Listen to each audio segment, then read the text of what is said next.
Hi friends. తెలుగులో ఒకప్పుడు top యాంకర్‌గా కొనసాగింది అనితా చౌదరి. పలు షోల ద్వారా మంచి పాపులారిటీని కూడా సంపాదించింది.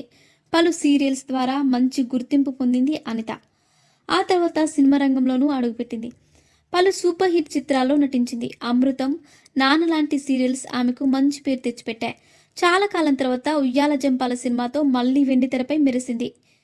అనిత తొలిసారి ఈటీవీలో ప్రసారమయ్యే కస్తూరి సీరియల్తో నటిగా తన ప్రస్తావాన్ని మొదలుపెట్టింది.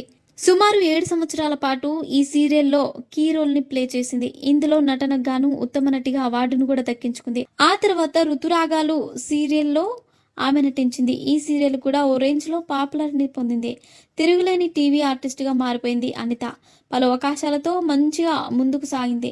మంచి క్రేజ్ను కూడా సంపాదించుకుంది. ఆ తర్వాత సినిమా రంగంలోకి ఆమె అడుగుపెట్టింది. కామెడీ సినిమాల దర్శకుడు ఈవివి సత్యనారాయణ దర్శకత్వం వహించిన తాళి సినిమాలో ముందుగా అనితకి హీరోయిన్గా ఆఫర్ వచ్చింది. అయితే ఇంటికి దూరంగా 6 నెలల పాటు షూటింగ్ ఉంటుందని చెప్పాడు. దీంతో ఆ అవకాశాన్ని వదులుకుంది అనిత. ఆ తర్వాత ఓ ఎన్ఆర్ఐని పెళ్లి చేసుకుంది. ఇటు ఫ్యామిలీతో పాటు సినీ కెరీర్ను కొనసాగిస్తుంది. ప్రస్తుతం వీరికి ఓ అబ్బాయి ఉన్నాడు. సినిమాలో అవకాశాల కోసం అనిత ప్రయత్నాలు చేస్తుంది.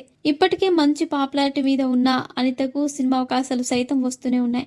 మున్ముందు ఆమె మరిన్ని సినిమాలతో పాటు సీరియల్స్ నటించి మంచి కెరీర్ కంటిన్యూ చేయాలని మనం కూడా కోరుకుందాం. మరిన్ని ఇంట్రెస్టింగ్ అప్డేట్స్ కోసం మా ఛానల్ని సబ్స్క్రైబ్ చేసుకోండి.